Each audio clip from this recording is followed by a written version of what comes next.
It's Anuradha ma'am here. Welcome to my YouTube channel made concept easy. आज के video lecture में class 12th economics का first chapter start कर रही हूँ, Indian economy on the eve of independence.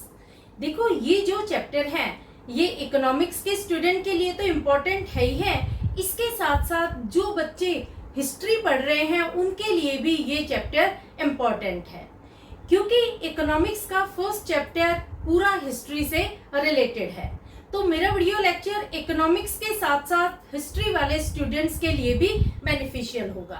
तो आज के वीडियो लेक्चर में मैं फर्स्ट टॉपिक स्टार्ट करूंगी कि ब्रिटिश रूल के समय इंडिया की कंडीशन कैसी थी।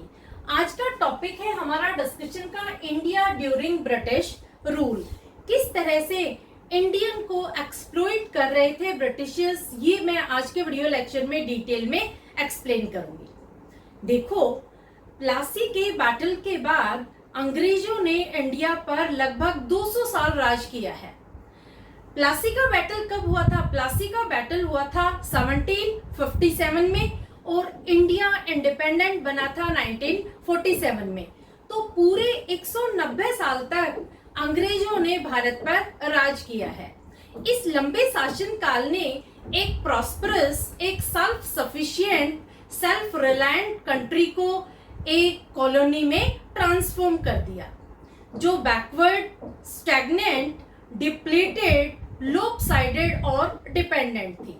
ब्रिटिशर्स ने फ्रॉड, इमोरलिटी और करप्शन से इंडियन वेल्थ और इंडियन स्प्लेंडर को लूटा। ब्रिटेन को तो रिच बना दिया, लेकिन इंडियन पॉपुलेशन को पॉवर्टी की तरफ, स्टारवेशन की तरफ धकेल दिया। तो आज के वीडियो लेक्चर में हम यही डिस्कस करेंगे कि किस तरह से ब्रिटिशर्स ने इंडिया को नेग्लेक्ट किया, इंडिया को टोटली स्पॉइल कर दिया और ब्रिटेन को रिच बनाया, प्रॉस्परस बनाया। तो कुछ पॉइंट्स के थ्रू मैं आज का वीडियो लेक्चर डिस्कस करूंगी। देखो, आज जो मैं ये पॉइंट्स आपके साथ डिस्कस करूंगी ये बहुत इंपॉर्टेंट पॉइंट है। आप 5 मार्कर के क्वेश्चन में सारे पॉइंट्स को लिख देना। इन पॉइंट्स के अलावा आपको और कुछ लिखने की रिक्वायरमेंट नहीं होगी। तो बहुत ध्यान से वीडियो लेक्चर सुनना। मेरे लेक्चर को सुनने के बाद ही आपको पूरा टॉपिक अच्छे से क्लियर हो जाएगा, आपको लर्निंग की भी रिक्वायरमेंट नहीं होगी। तो कौन कौन से 6 पॉइंट हैं जो आज के वीडियो लेक्चर में मैं डिस्कस करने जा रही हूँ। देखो, पहला पॉइंट आता है कॉलोनियल इकोनॉमी, दूसरा पॉइंट है बैकवर्ड इकोनॉमी, तीसरा है स्टैग्नेंट इकोनॉमी, चौथा पॉइंट है लोपसाइडेड इकोनॉमी, पांचवा है डिप्लीटेड इकोनॉमी और छठा पॉइंट है डिपेंडेंट इकोनॉमी। यानी इंडिया की जो कंडीशन थी, इंडिया की जो सिचुएशन थी ब्रिटिश रूल के समय, वो एक कॉलोनियल इकोनॉमी की थी, backward economy, stagnant economy, lopsided economy, depleted economy और डिपेंडेंट इकोनॉमी बन गई थी। तो क्या थी ये सिचुएशन, ये हम 1 बाय 1 डिटेल में एक्सप्लेन करेंगे। सबसे पहले मैं ले रही हूँ first point, colonial economy. India was just a feeder economy for growing British imperials. India क्या थी? इंडिया एक फीडर इकोनॉमी बनी हुई थी। फीडर इकोनॉमी का मतलब होता है पालनहार। यानी इंडिया ब्रिटिशर्स के लिए एक पालनहार बनी हुई थी, उनका पालन पोषण करने का एक तरीका बनी हुई थी। For growing British imperials. Imperialism का मतलब क्या होता है? ऐसा पॉलिटिकल सिस्टम जिसमें एक रिच कंट्री, पावरफुल कंट्री दूसरी कंट्री को कंट्रोल करती है। तो जो ब्रिटेन था ये एक रिच कंट्री थी। ब्रिटेन ने इंडिया को एक कॉलोनी में ट्रांसफॉर्म कर दिया था, यानी ब्रिटेन का पूरा कंट्रोल था इंडिया पर। तो इंडिया तो सिर्फ एक फीडर इकोनॉमी का रोल प्ले कर रही थी ब्रिटिश इंपेरियल्स के लिए। किस तरह से वो फीडर इकोनॉमी थी? देखो, 2 पॉइंट आएंगे इसमें। पहला पॉइंट क्या है?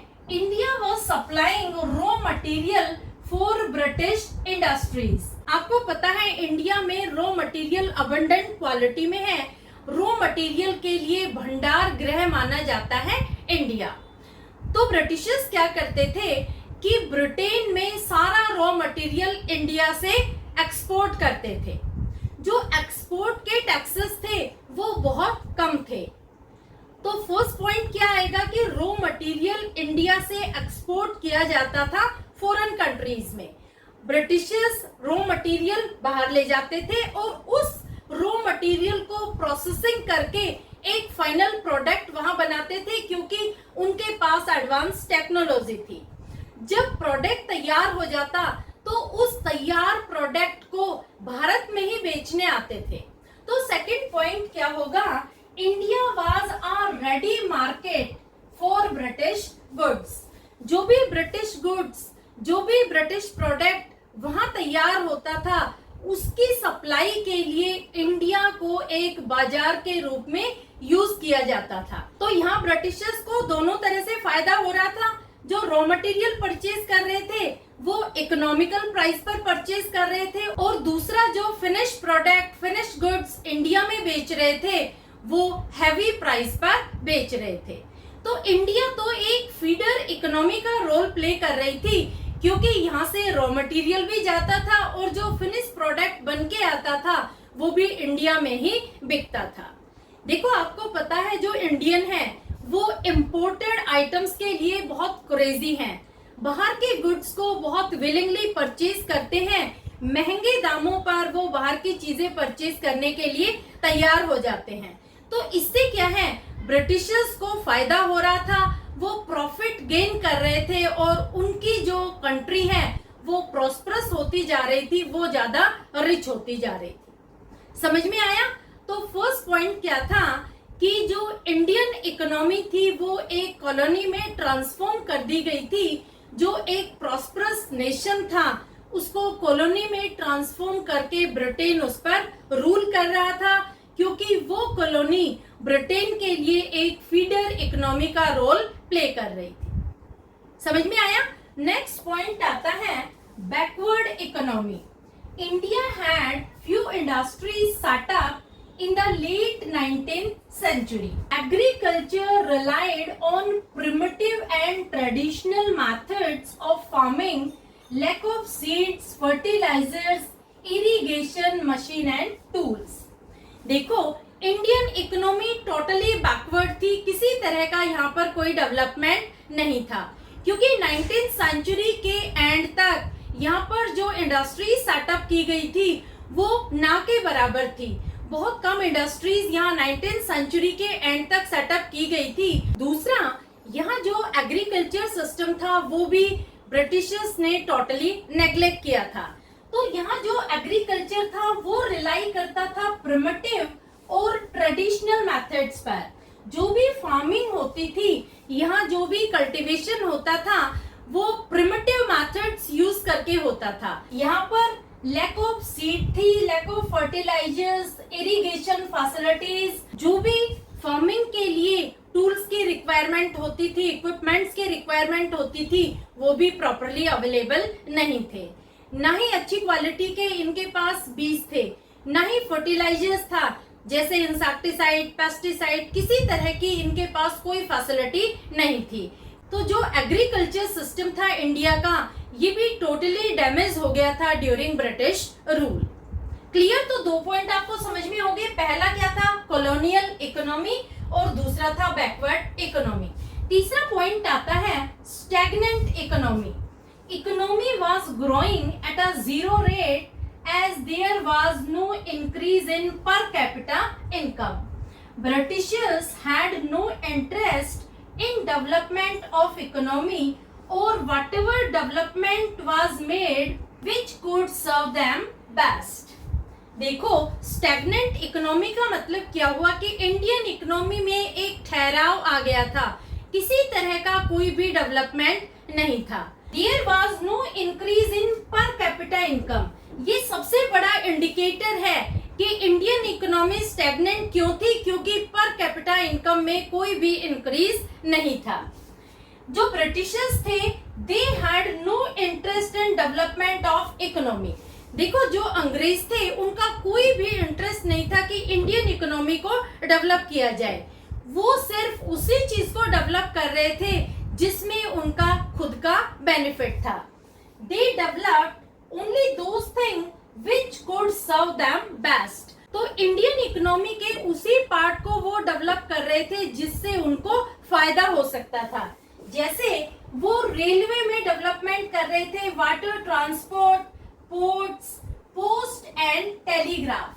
वो डेवलपमेंट कर रहे थे रेलवे में, वो डेवलपमेंट कर रहे थे वाटर ट्रांसपोर्ट में, पोर्ट्स बना रहे थे, पोस्ट और टेलीग्राफ फैसिलिटीज वो प्रोवाइड कर रहे थे, क्योंकि ये जो सारे डेवलपमेंट थे वो उनकी ट्रेड को फैसिलिटेट करते थे।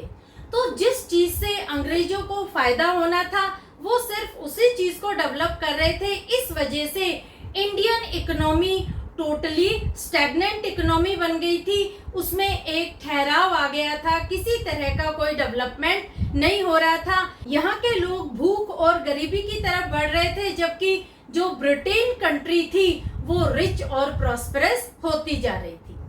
क्लियर? नेक्स्ट पॉइंट आता है lopsided economy, imbalanced industrial growth where only certain industries developed while others neglected। Lopsided का मतलब क्या होता है? असंतुलित व्यवस्था, इम्बैलेंस्ड इकोनॉमी। देखो, जो ब्रिटिशर्स थे वो लोप-साइडेड इकोनॉमी बना रहे थे, वो उन्हीं इंडस्ट्रीज को डेवलप कर रहे थे जहां पर उनका सेल्फ बेनिफिट था, जहां पर उनको फायदा मिल रहा था, उन इंडस्ट्रीज को वो ग्रो कर रहे थे, डेवलप कर रहे थे, और जिन इंडस्ट्रीज से उनको कोई बेनिफिट नहीं मिल रहा था उन्हें वो नेग्लेक्ट कर रहे थे। जैसे देखो, उन्होंने डेवलप किया रेलवे को, शुगर, पावर और जूट इंडस्ट्रीज। इन इंडस्ट्रीज के डेवलपमेंट में ये इंटरेस्टेड थे क्योंकि ये अच्छी प्रॉफिट मार्जिन यहाँ से गेन करते थे। दूसरी तरफ जो इंडिजीनियस इंडस्ट्रीज थी उन्हें वो नेग्लेक्ट कर रहे थे, जैसे handicraft, cottage and small scale industries. दूसरी तरफ की इंडिजीनियस इंडस्ट्रीज को नेग्लेक्ट करते थे, जैसे हैंडीक्राफ्ट जिसे आप हस्तशिल्प के नाम से जानते हैं, कोटेज और स्मॉल स्केल इंडस्ट्रीज, लघु और कुटीर उद्योग, इस तरह की इंडस्ट्रीज पर इनका कोई फोकस नहीं था, इन्हें ये टोटली नेग्लेक्ट कर रहे थे। इसके साथ साथ ब्रिटिशर्स उन इंडस्ट्रीज को भी डेवलप कर रहे थे जहां पर उनका खुद का कैपिटल इन्वेस्टेड था।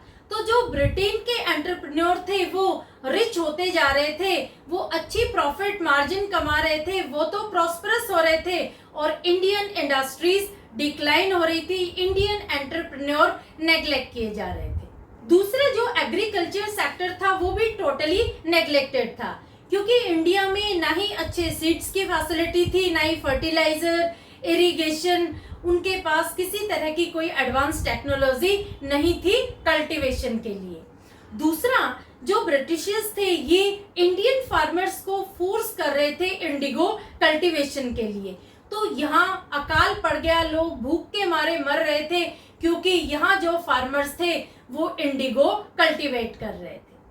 तो समझ में आया लोप-साइडेड इकोनॉमी क्या होती है। यहाँ पर जो इंडस्ट्रियल ग्रोथ था वो इम्बैलेंस था, कुछ ही इंडस्ट्रीज को प्रमोट किया जा रहा था, डेवलप किया जा रहा था, जिससे उनका सेल्फ इंटरेस्ट सेटिस्फाई हो रहा था, अदरवाइज जो इंडिजीनियस इंडस्ट्रीज थी उन्हें वो नेग्लेक्ट कर रहे थे।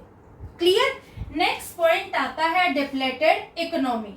India was left with a large डेब्ट व्हेन ब्रिटिश लेफ्ट।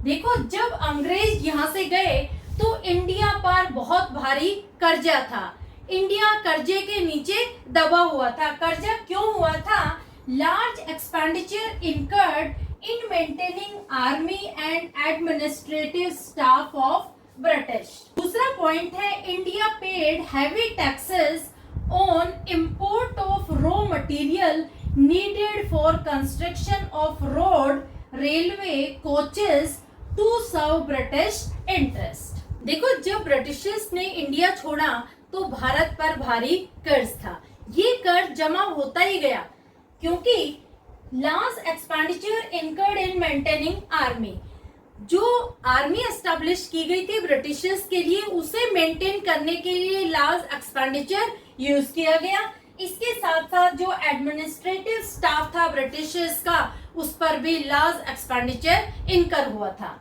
इसके साथ इंडिया ने हैवी टैक्सेस पे किए थे on import of raw material needed for construction of road, railway, coaches to serve British interests. देखो ब्रिटिशर्स के इंटरेस्ट को सर्व करने के लिए इंडिया में रोड बनाए गए, रेलवे बनाए गए, रेलवे कोचेस डेवलप किए गए, तो इन सब के लिए रॉ मटेरियल की रिक्वायरमेंट थी। तो ये रॉ मटेरियल इंडिया में अवेलेबल नहीं था, ये बाहर से इंपोर्ट करना था। तो जब ब्रिटेन से ये रॉ मटेरियल कंस्ट्रक्शन पर्पस के लिए इंपोर्ट किया गया तो ब्रिटेन ने हैवी टैक्सेस इम्पोज कर दिए। तो धीरे धीरे इंडिया के खजाने का पैसा खाली होता गया, इंडिया कर्ज के नीचे दबती चली गई। क्लियर? तो जब अंग्रेज भारत छोड़कर गए थे तो इंडिया को भारी कर्ज के नीचे दबा कर गए थे। तो इंडियन इकोनॉमी को एक डिप्लेटेड इकोनॉमी कंसिडर किया जाता है। समझ आ गया?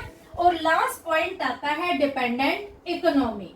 The long rule transform the one self sufficient and prosperous country to dependent country for everything, food, education, health, raw material, machinery, even administrative services. देखो, एक कंट्री जिसे सोने की चिड़िया के नाम से जाना जाता था, जो एक प्रॉस्परस कंट्री थी, सेल्फ सफिशिएंट कंट्री थी, ब्रिटिशर्स ने उसे कॉलोनी में ट्रांसफॉर्म कर दिया। वो कंट्री टोटली डिपेंडेंट हो गई दूसरी कंट्री पर, चाहे फूड की बात हो, एजुकेशन की बात हो, हेल्थ की बात हो, रॉ मटेरियल की बात हो, मशीनरी की बात हो, इवन एडमिनिस्ट्रेटिव सर्विसेज के लिए भी वो दूसरी कंट्री पर डिपेंडेंट हो गई। तो इस तरह से इंडियन इकोनॉमी एक डिपेंडेंट इकोनॉमी बन गई थी क्योंकि उसे कॉलोनी में ट्रांसफॉर्म कर दिया गया था। वो टोटली ब्रिटेन पर डिपेंडेंट थी। तो समझ में आया? आज के वीडियो लेक्चर में मैंने आपको 6 पॉइंट एक्सप्लेन किए हैं कि इंडियन इकोनॉमी की कंडीशन कैसी थी ड्यूरिंग ब्रिटिश रूल। तो कौन कौन से 6 पॉइंट है? पहला है कॉलोनियल इकोनॉमी, दूसरा है बैकवर्ड इकोनॉमी, तीसरा है स्टैग्नेंट इकोनॉमी, चौथा है लॉपसाइडेड इकोनॉमी, पांचवा है डिप्लेटेड इकोनॉमी और लास्ट पॉइंट है डिपेंडेंट इकोनॉमी। तो इन 6 पॉइंट को देखने के बाद हमारे ये समझ में आता है कि किस तरह से ब्रिटिशर्स इंडिया को स्पॉइल कर रहे थे, कैसे वो इंडिया की वेल्थ को करप्शन और फ्रॉड के थ्रू लूट रहे थे, ब्रिटेन को तो रिच और प्रॉस्परस बना रहे थे और इंडिया को पॉवर्टी और स्टारवेशन में धकेल रहे थे। क्लियर? तो होपफुली आज का वीडियो लेक्चर आपको अच्छे से समझ में आ गया होगा। आज के वीडियो लेक्चर में बस इतना ही डिस्कस करूंगी, नेक्स्ट पार्ट लूंगी मैं नेक्स्ट वीडियो लेक्चर में। मेरे चैनल को सब्सक्राइब जरूर कर लेना क्योंकि पूरी बुक मैं आपको डिटेल में एक्सप्लेन करूंगी। Thank you so much.